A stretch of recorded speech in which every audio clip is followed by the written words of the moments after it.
What's up guys, in this video I'll be showing you guys how you can simply extend the range of your wireless network. If you use a regular extender such as one you buy off eBay or Amazon, basically what that will do is just dramatically slow down your speed. If you have a 5 megabytes connection that you buy from your provider and you have your router and you hooked it up but you realize that it won't get to the other side, but if you use a traditional extender from Amazon, you will get like 1 to 2 to almost nothing over there. But if you use my method, which is the method I will show you in this video, it will be much faster and you might even get the full 5 megabytes that you already paid for. So without any further ado, let's get started. Okay, so the first thing you will need is actually this device. It's called a MOCA device. Basically what it stands for is Multimedia over Coax Alliance. Basically what that allows is that if you have two of these, such as this one, you have two of these, they will basically connect to each other over the coaxial line. I'm pretty sure almost everyone in America has one of these. The second thing you will also need is an old router, but if you do not have an old router, I highly recommend a Apple Airport Express or any router that has a 5 gigahertz band, because if your device supports 5 gigahertz, it's less crowded and you will get even more speed. Obviously, the last thing you'll need is obviously some Ethernet cables. Luckily, the kit for the MOCA actually comes with these. So I just wanted to show you guys that like the speed that I'm getting right here downstairs where my router is located, that I'm connected. I am connected via LAN, it says USB, because MacBooks do not actually have the Ethernet port. So, and you see USB coming in and going to the light here. So I'm not on Wi-Fi. You can see Wi-Fi is off. So let me quit that, and now I'll show you the test and the speeds I'm getting right here via the wired LAN. So you can see I'm getting around 93 megabytes per second, 94.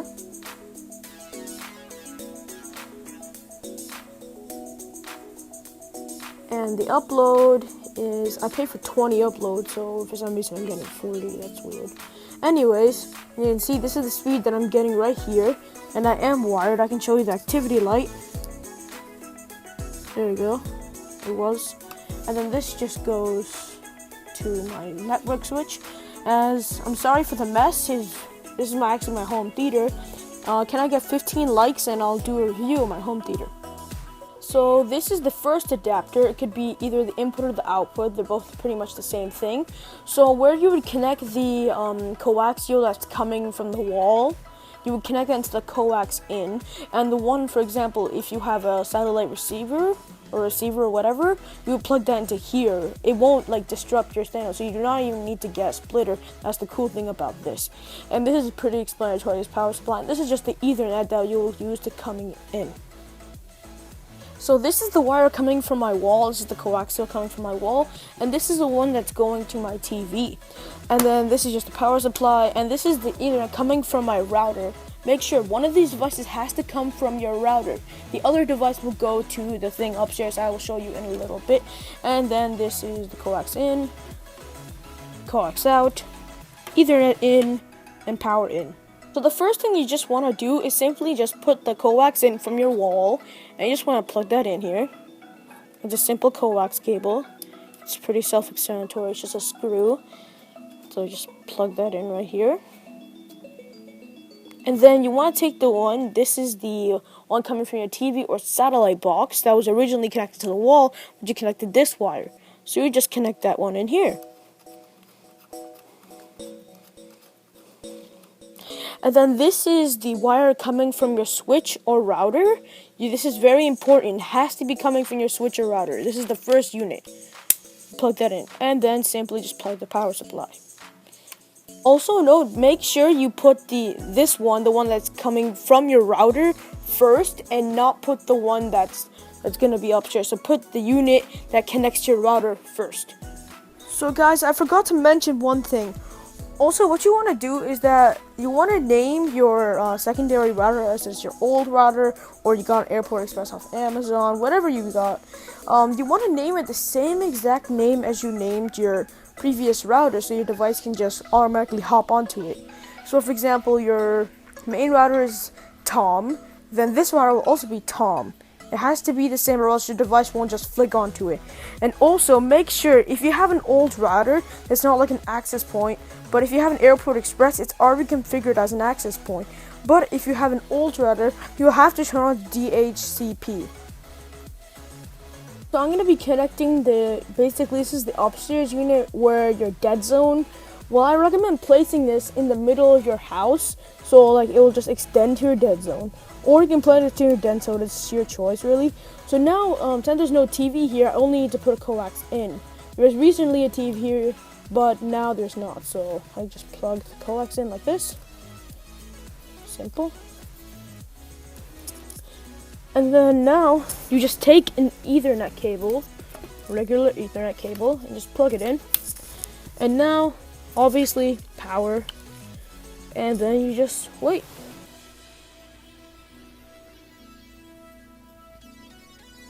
And it will connect in a couple of seconds.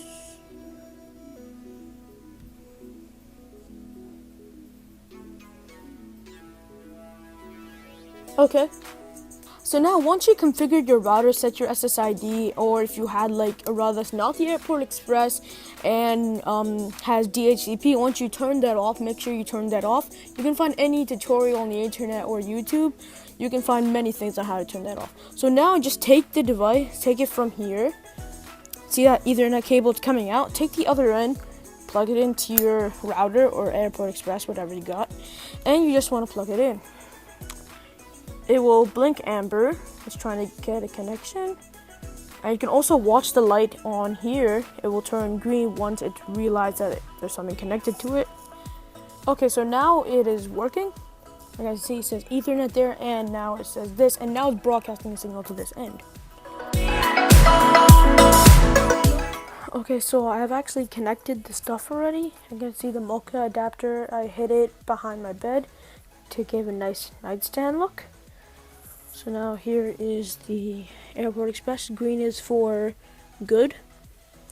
I see the black wire just goes to the MOCA adapter. And then this yellow wire is actually coming out here. It's coming into here. Now you can see there's no Wi-Fi. And I'm connected right directly to it. So I can show you right now that the same speed that I got downstairs when I tested out near my router was 94. So let me test it now. And then now. Look at that. So there's barely any delay. I mean, it's pretty much the same thing. And I'll show you with a Wi-Fi speed test too, okay? So just wait for this to finish up here.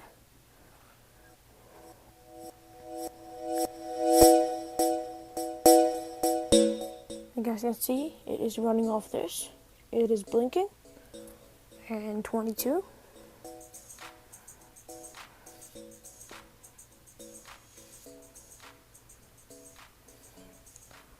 Okay, now I'll prove to you that the Wi-Fi is improved. I can go to my system preferences, go to my network, and then I'll unplug this, my LAN, and turn on my Wi-Fi. And then connect to my 5 gigahertz, so my 2.4 for some reason, to 5. And now I'm connected. I can show you the speed test results of my 5 gigahertz network. I can see no cable is disconnected. And then there we go. You can still see I'm on the other side of the house, and I'm still getting 92.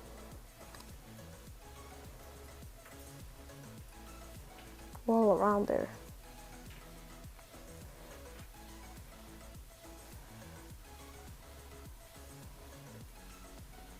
Okay.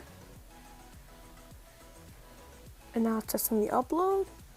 I pay for 20, and you can see it's about 20, it's even more.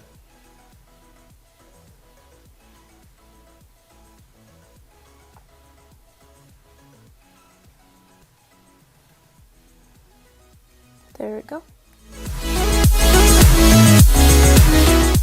So what's up, guys? Here is the end and the conclusion of this video. Now here we're just going to talk about the pricing. So as you saw in this video, that it worked out perfectly. My internet is now extended, and so is yours if you follow these steps. So now we're talking about pricing. So if you the main component is the MOCA, and that will cost you around $95. So that's pretty good price for just extending your Wi-Fi and without degrading it. But if you don't have a router, it's gonna cost you a little bit. So if you want to buy a refurbished one, which is pretty much the same thing as a new one, it's just fixed up from like someone who was broken. That's what refurbished means if you do not know. So if you want to buy one of those, it's around $65.99. But if you want to buy a brand new one, it's $92. So if you want to buy refurbished, it's going to be $160 for both. Or if you want to buy new, it's going to be around $187 for both. Now, this is honestly a great system. If you already have a router, then there's really no point of buying a new one. But just make sure, I highly recommend using a 5 gigahertz router, one that has 802.11n. I really recommend that. So honestly, the conclusion to this, it really worked out well, and I do highly recommend that you please like, comment, and please subscribe to my channel, and leave a like if you liked it, and then feel free to ask me any questions you want about this. If it doesn't work for you, please tell me your situation, and I will answer as soon as possible. Thank you for watching. Peace.